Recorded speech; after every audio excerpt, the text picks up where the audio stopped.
Well, it's been just a few weeks since crazed gunman Mohammed Abdulaziz opened fire at a Navy center, a recruiting center in Chattanooga, killing 5 of our nation's service members. Now, according to new reports, officials are telling Fox News they aren't ruling out charges against that center's commanding officer. He used his own gun to fire back at the shooter, apparently. And again, just to be clear, the Pentagon is still weighing charging him for doing that. Joining us now to react, Fox News contributor and CEO of Concerned Veterans for America, Major Pete Hegseth.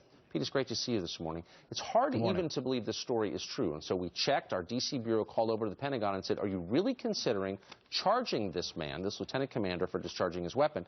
And they said this, quote, still looking at tons of data, so can't completely rule anything out. This feels like upside down world.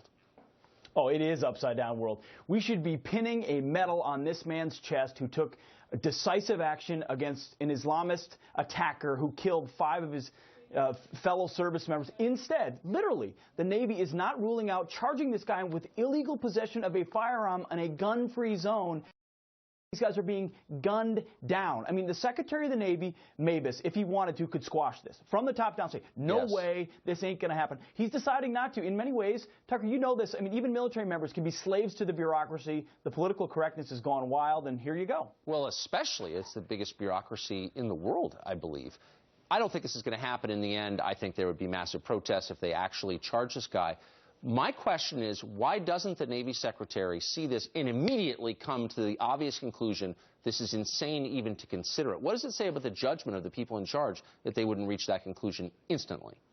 Well, we've stripped the warrior ethos out of a lot of this military. I mean, you've got a lot of folks that are more interested in the regulations, the safety, the risk mitigation, the political correctness, as opposed to doing the difficult, tough thing in the moment. I mean, this is the same military that instead of arming recruiters after this attack, told them to not wear their uniforms and draw the blinds, you know, don't see me, don't shoot at me. I mean, there's not a lot of seriousness right now at the top in light of this threat that is on the homeland for these people. And so they're following the regulations. He's just following the regulations as if everything is normal. The world has changed. We got a real enemy coming after these folks, and we have to realize that. Have some folks with some courage, Tucker, really.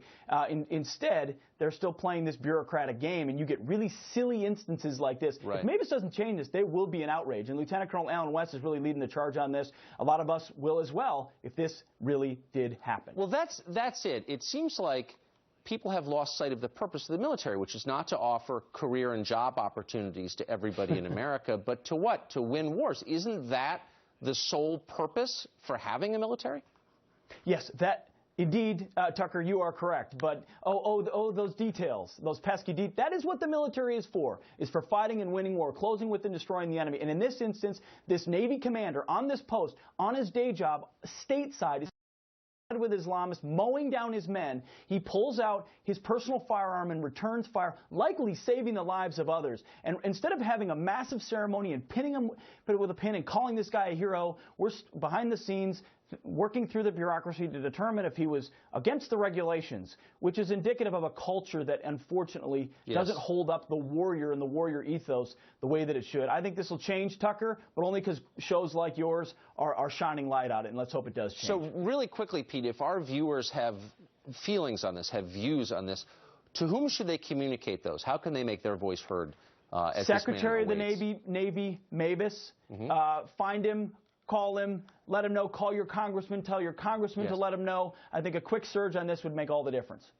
Pete Hegseth, it's always great to see you, Pete. Thanks a lot. You got it. Thank you.